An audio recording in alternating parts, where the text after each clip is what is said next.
동력 글밭 5월 18일 토요일 이재명의 재판을 지켜보며 무죄네요. 너무 기쁩니다. 이재명의 1심 판결이 엊그제에 있었습니다. 크게 나누면 직권남용과 공직선거법 위반으로 갈리는 두 개의 사건에 대한 판결입니다. 이 두 사건을 더 자세하게 들여다보면 다음과 같습니다. 직권남용으로는 시장이라는 권한을 내세워 친형을 강제로 입원시킨 일입니다. 이에 대해서 법원은 무죄의 판결을 내렸습니다.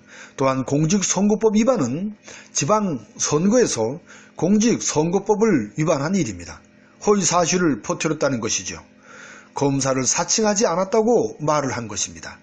친형을 강제로 입원시키지 않았다고 말을 한 것입니다. 대장동 개발 업적을 부풀려서 말을 했다는 것입니다. 이 네 개의 사건에 대해서도 모두 무죄의 판결을 내렸습니다. 지난해 12월 검찰이 이 사건을 재판에 넘긴 지 5개월 만의 일입니다. 여기에서 검사 사칭 누명을 썼다는 토론회에서의 발언은 억울한 심정을 표현한 것이지 사실에 대하여 거짓말을 한 것으로 보기 어렵다는 것이죠.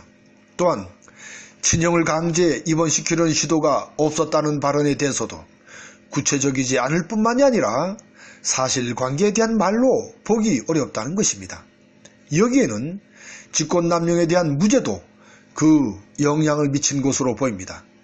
이러한 판결은 수원지법 성남지원 제1형사부의 최창훈 부장판사가 내린 판결입니다. 이 판결은 검찰에게는 애석한 판결이지만 이재명에게는 당연한 판결입니다. 그렇다면 무죄의 백성들에게는 과연 어떤 판결일까요? 역사에 남을 중요한 판결이라고 여겨집니다. 여기에는 문재인 정권의 운명도 걸려있는 판결로 보입니다. 여기에는 촛불 시민혁명의 뜻도 깊이 배어있는 판결로 보입니다. 앞서 검찰은 지난 4월 25일 직권남용에 대하여 징역 1년 6개월을, 선거법 위반에 대하여 벌금 600만 원을 구형했죠. 검찰의 기소를 두고 처음부터 어처구니 없는 상식 밖의 일이라는 이야기가 널리 퍼졌죠. 그러니까 검찰의 무리한 기소라는 것입니다. 오늘은 5.18 광주 민주화 운동일입니다. 어둠을 물리치고 환한 빛으로 방향을 바르게 틀게 했던 피 끓는 우리의 현대사입니다. 오늘의 글밭은 당연히 5.18을 다루어야 했습니다. 하지만 그 5.18을 다루지 않고 이재명의 재판을 다루었습니다. 그만큼 나라의 운명을 가늠하게 될 중요한 일이라고 여겨졌기 때문이죠. 노빠, 문바들에게 빠진 너를 다시금 채울 것을 권합니다.